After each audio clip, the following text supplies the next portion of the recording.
मुझे ऐसा लगता है कि जिस मिट्टी में मैं जन्मा, जहां मैं पला बढ़ा, इस मिट्टी का कर्ज है मुझ पर। अगर मैं नहीं प्रयास करूंगा तो कौन प्रयास करेगा? अगर मेरी हिम्मत नहीं पड़ेगी तो किसकी हिम्मत पड़ेगी? इसीलिए वापस बिहार लौटे हैं कि अगर भगवान ने कुछ बुद्धि शक्ति दी है, कुछ कर सकने की क्षमता दी है, तो मुझे बिहार में सुधार के लिए, बिहार की बदहाली, बिहार की बेरोजगारी, यहाँ की गरीबी की दशा को सुधारने के लिए कुछ सही, सार्थक और सकारात्मक प्रयास करना चाहिए। जीत हार क्या होगा नहीं होगा उसकी चिंता किए बगैर मैं उसी अभियान, उसी सोच के तहत लगा हुआ हूँ और पूरी तरीके से संकल्पित हूँ। चाहे इसमें 1 साल लगे या 10 साल, किए बगैर मानूंगा नहीं। मेरा पूरा विश्वास है, मैं फिर से आपको रिपीट कर देता हूँ, बिहार के लोगों पर, बिहार के लोगों की सोच पर, उनकी क्षमता पर मेरा पूरा यकीन है कि लोगों को बात समझ में आएगी। कौन नहीं चाहता है कि उसके बच्चे के लिए अच्छी शिक्षा हो? कौन नहीं चाहता है कि उसका बच्चा अच्छा खाना खाए? कौन नहीं चाहता है कि उसके घर में लोगों को रोजगार मिले? अगर उनको मौका मिलेगा, लोगों को बात समझ में आएगी तो वो खड़े होंगे और वो मिलकर ही इस नई व्यवस्था को बनाएंगे। मेरी भूमिका सिर्फ सूत्रधार की है, मैं इस अभियान का नेता नहीं हूँ। न जब कोई दल बनेगा तो उसका नेता मुझे बनने की मेरी इच्छा है। अभी मेरी भूमिका इस सूत्रधार की है जो इस चीज को खड़ा करे, एक साथ सबको जोड़ कर लाए, फिर आगे का रास्ता लोग मिलकर खुद ही तय करेंगे। हमने घोषणा की है कि हमको दल बनाकर उसका नेता नहीं बनना है, हमको ये व्यवस्था खड़ी करनी है। गांव देहात समाज पंचायत से ऐसे लोगों को ढूंढ कर निकालेंगे, उसको एक साथ एक मंच पर बैठावल जाये और सब आदमी मिल के तय करी कि दल बनावे के बाद तो दल बन जाये। दल बनावे में का भाई 1 दिन में बन जाये दल, लेकिन अगर दल बन भी गया तो वो प्रशांत किशोर का दल नहीं होगा, उस दल का नेता प्रशांत किशोर नहीं होगा। समाज से जो आदमी चुन कर आए, जो सबसे काबिल हो, उसी को दल का नेता बनना चाहिए। तभी नाम दिया है जन सुराज, जनता का सुंदर राज। जो गांधी जी ने बात बताई, बिना उसके कोई उपाय नहीं है।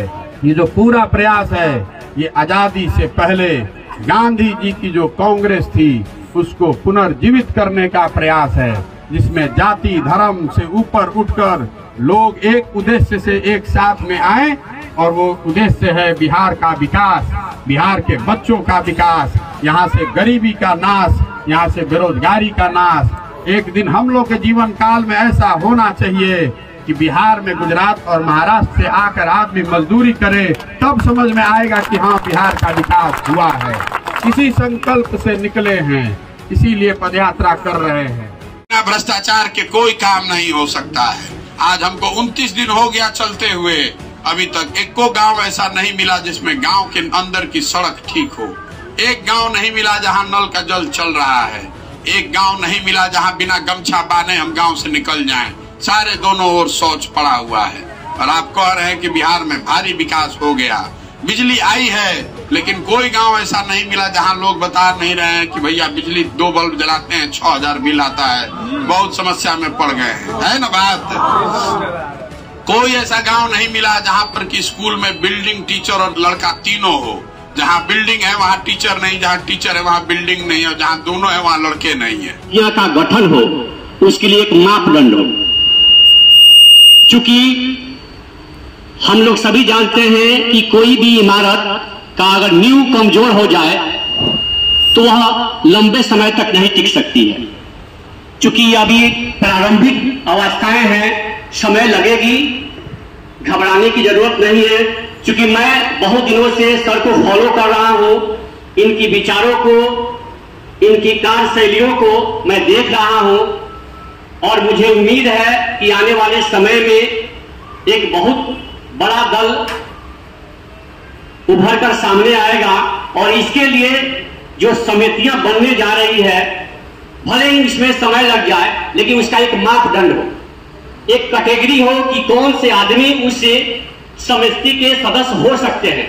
अब आपने बहुत सारी इस पर चर्चाएं हुई कि समितियां में बहुत सारे सदस्य होंगे, उनका फीडबैक लिया जाएगा, उनकी कार्यशैली को देखा जाएगा, बहुत सारी चर्चाएं हुई हैं। लेकिन इसमें एक चीज क्लियर नहीं हुआ है कि उन लोगों का मापदंड क्या होगा, उनकी कैटेगरी क्या होगी, किन लोगों को उसमें शामिल किया जाएगा। क्या वे साक्षर होंगे या शिक्षित होंगे या मजदूर तबके के होंगे या किसी संस्था से जुड़े होंगे मेरा ये राय है कि एक मापदंड उसका सर तय करे, एक उसका कैटेगरी रूपरेखा दिया जाए। देखिए, ये सवाल कई लोग कई शब्दों में पूछते हैं। मापदंड से अगर आपका मायना ये है कि सिर्फ शिक्षित ग्रेजुएट ही होना चाहिए या सिर्फ ब्यूरोक्रेट ही होना चाहिए, वो मापदंड समाज है। समाज में आपके खिलाफ बोलने वालों की संख्या आपके चाहने वालों से कम होनी चाहिए, ये एक मापदंड है। आप पर कोई ऑब्वियस दाग नहीं होना चाहिए, ये मापदंड है।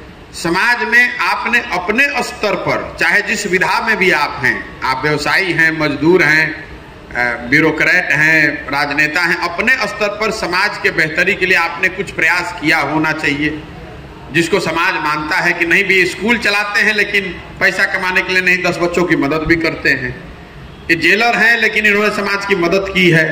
तो मापदंड समाज है। किसी एक क्राइटेरिया में अगर आप बांधना चाहेंगे पूरे समाज को, तो इसमें इतनी विविधताएं हैं कि उसको बांध पाना संभव नहीं है। लेकिन अगर किसी गांव में आप बैठ जाइए और उसमें चर्चा कीजिए कि 5 को सबसे अच्छा आदमी के भाई, तो 5 को आदमी देखिए, कोई किसान का नाम ले लेगा, कोई व्यवसायी का ले लेगा, कोई रिटायर्ड शिक्षक का ले लेगा, कोई एक्स मुखिया का ले लेगा।